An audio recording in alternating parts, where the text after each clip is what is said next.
It is actually really fitting that it is actually raining outside and I decided to record a Vermillion video. What are the odds?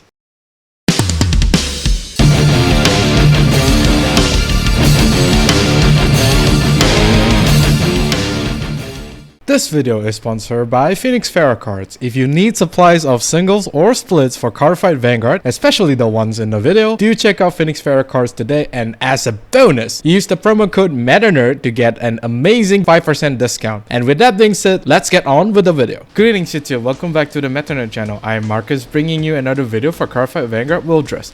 In this video, we'll be going through one of the original limit breakers back in the OG days. We have Dragonic Kaiser Vermillion, one of the more popular boss unit to be introduced in the history of Cardfight Vanguard. With Izel actually being introduced in this set, I am not really surprised that they bring back Vermillion. He is still largely the same, but then again, there is like a slight twist in terms of how Vermillion will be played in the new set. Without further ado, let's take a look at what the new Vermillion will be doing in Cardfight Vanguard Willdress. First off, we have the Great One, Red River Dragoon. Although when this unit is brought upon by a unit with only Narukami for its clan, search your deck for up to one Eternal Thunderbolt, reveal it and pull it into your hand and shuffle the deck. Second skill, Auto Rigor Circle. When this unit boosts, if you have a grade 3 or greater Vanguard with only Narukami for its clan, cast Counterblast 1, choose one of your opponent's back or rear guard and bind it. If you did not bind the card, you may so charge 2. This card is the 8k vanilla back in the days. It's really nice to see that finally he has skills.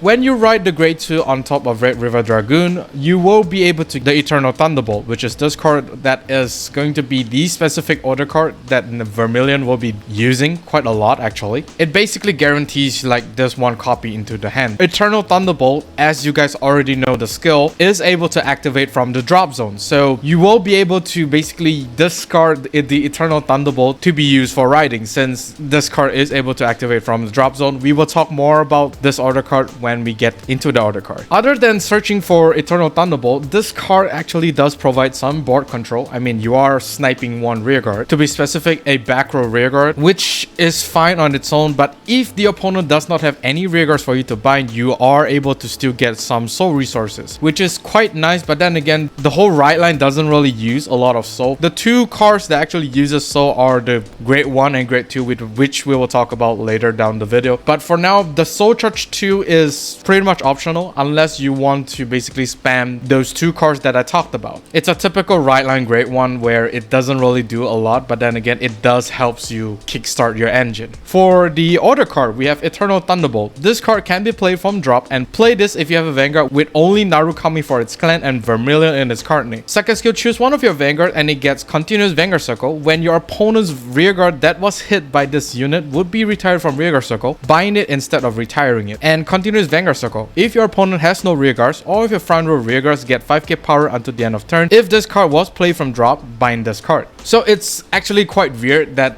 the way how they restrict this card is that you will need to have a Vanguard with Narukami, as well as it needs to have a Vermillion name. What this tells me is that there's potentially to be more than just one Narukami boss unit. Or, you know, it could just be like they solely want this card to be played inside Vermillion, which is kind of weird, to be honest. This card will probably be the main card to be discarded from riding from the ride deck, or you can just discard this card from a PG cost, since you are able to activate this from the drop zone. So it's a perfect card for you to fetch up from the deck, which is always going to be good, and you're just gonna discard it anyway. And since this card is able to activate from the drop zone, it does gives you like a more turn activation. What I mean by that is that you will basically get two uses out of one order card. And in terms of consistency, yeah, it's going to be very consistent in activating this order card. It allows Vermillion to basically bind rearguards whenever the Vermillion attack hits the rearguard.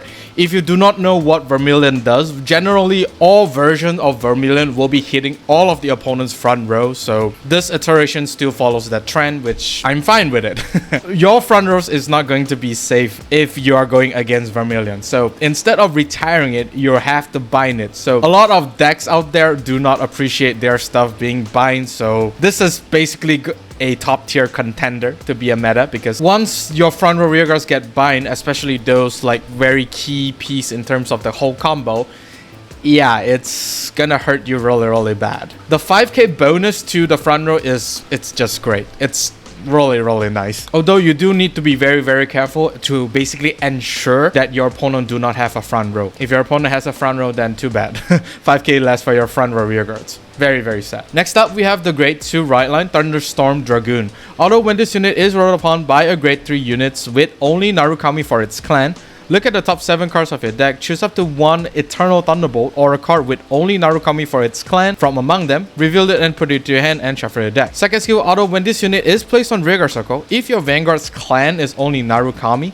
soul charge 1 and this unit gets 5k power until the end of turn. Once again, this is like a typical grade 2 Rideline where you just basically search the top 7 for either a Eternal Thunderbolt or another Narukami unit, which is probably going to be the Personal Ride, the grade 2, the grade 1, as well as 2 other Narukami cards that was introduced alongside this bunch. It's not that bad. The top 7 will probably give you some really decent choice in terms of searchable targets, which I find to be very nice. We don't really get a lot of like this consistency unit, so I'm actually really grateful that they do this kind of thing. This card is basically a 15k attacker, while also provides you with soul resources. But then again, the only problem for this card is that once this card is placed on rearguard circle, the next turn he's basically a dead card. So like the past version of this card, this is a 10k vanilla. Very sad, but then again, the whole value of this card is basically on the Vanguard instead of the rearguard. Not too bad, but I suggest you intercept this guy away rather than keeping him on the board if you have another attacker, that is. Next is the big boss himself, Dragonic Kaiser Vermillion. Active Vanguard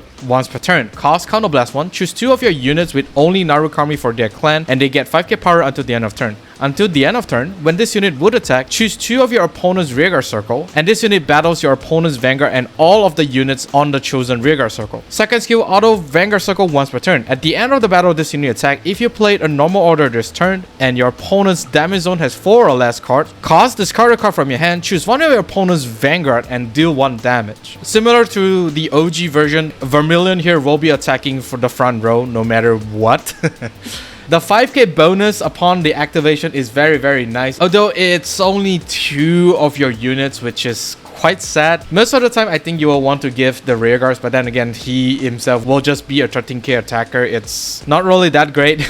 But then again, once you start personal riding, that's another story. By restricting the power boost to only Narukami units is not really that great, to be honest. It means that your deck building will not be as flexible as some of the boss units. One more thing about the front row attacking skill is that since it does not choose the rear guards to attack, it basically only chooses the rear guard circle. Whatever rear guards that has a resist skill will not be able to resist the skill. So no matter what, Vermillion will be attacking the front row, no questions asked, since this card is choosing the rear guard circle. So yeah, a lot of interceptors are gonna die so quickly. Dealing 1 damage is really nice, especially in the mid game, because you can start to pile on the pressure very early on. And for the discard cost, I don't think it's going to be an issue because you have the auto card that can be played from the drop zone anyway. So it's a prime card to be discarded from the hand, since you know it is built to do that thing. For now, as we see, it's only going to be a 3 attack deck for now, which I think kind of balance out the damage dealing skill, because it doesn't really restrict you into needing to do specific things. Only then you can deal the damage. You will only need it to play an order card. It doesn't necessarily have to be Eternal Thunderbolt. Any normal order card will do in order for you to deal 1 damage, which is definitely going to be nice. Although in the late game, this skill doesn't really do much. But the pressure,